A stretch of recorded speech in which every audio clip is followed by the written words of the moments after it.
TCB ট্রাকসেলের মালের অবৈধ মজুদ রংপুরের যে নগরীর শেখপাড়া এলাকায়, সেই শেখপাড়া এলাকায় কিন্তু অভিযান পরিচালনা করছেন মেট্রোপলিটন পুলিশ। এবং আমরা দেখছি যে প্রায় 90 লিটার তেল রয়েছে চিনি, ডাল রয়েছে খেজুর। এগুলো কিন্তু সম্পূর্ণ টিসিবির যে পণ্য, এই পণ্যগুলো কিন্তু একটি বাসায় মজুদ রাখা হয়েছে। তবে এখন পর্যন্ত যে বাসার যে লোক, তাকে কিন্তু এখন পর্যন্ত তার দেখা মেলেনি। আমরা যদি বলি যে এটি নগরীর যে শেখপাড়া এলাকা, সেই শেখপাড়া এলাকায় আমরা দেখছি যে প্রশাসনের লোকজন তারা কিন্তু এখান থেকে মালগুলো জব্দ করছেন। এবং যদি বলি যে এখানে রয়েছে চিনি, রয়েছে ডাল, রয়েছে এবং তেল রয়েছে, সেই সাথে রয়েছে খেজুর, যেগুলো আসলে এই রমজানে গরিব ও দুস্থ মানুষদের মাঝে দেয়া হতো। এবং তাদের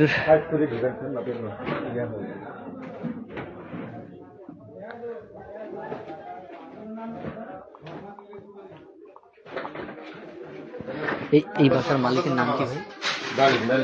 ডালিম।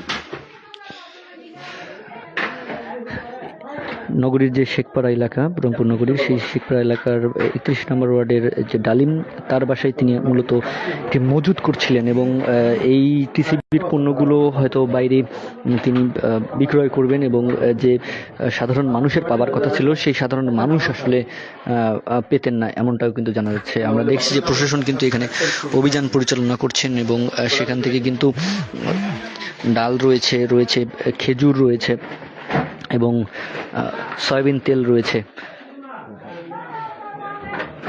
সেগুলো কিন্তু জব্দ করা হচ্ছে এবং সেগুলো নিয়ে যাওয়া হচ্ছে। আমরা দেখছি যে বেডরুমের মধ্যেই গত 2 বছর আগে বেডরুমের মধ্যে যেভাবে সয়াবিন তেল পাওয়া গেছে, এটাও কিন্তু দেখা যাচ্ছে যে বেডরুমের ঠিক যে বেডের নিচে, সেই বেডের নিচে কিন্তু লুকিয়ে রাখা হয়েছিল এই সকল পণ্য।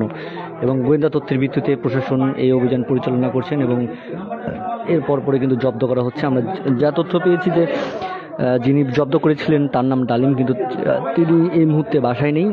তবে প্রশাসন কিন্তু পরবর্তীতে হয়তো তার বিরুদ্ধে যে আইনানুগ প্রক্রিয়ায় যে ব্যবস্থা, সেই ব্যবস্থা নিতে পারেন। এবং সেই সাথে যদি বলি যে এখানকার যে বর্তমান যদি সিচুয়েশন দেখায়, যে ইতিমধ্যেই কিন্তু বেশ কিছু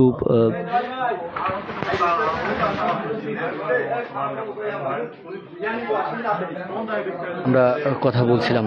দর্শক, এই পর্যন্ত অভিযান পরিচালনা হচ্ছে এবং অভিযান চলছে। অভিযান করছেন রংপুর মেট্রোপলিটন পুলিশের কয়েকজন সদস্য, এবং আমরা দেখছি এই ছিল আমার কাছে এখন পর্যন্ত অভিযানের সবশেষ তথ্য।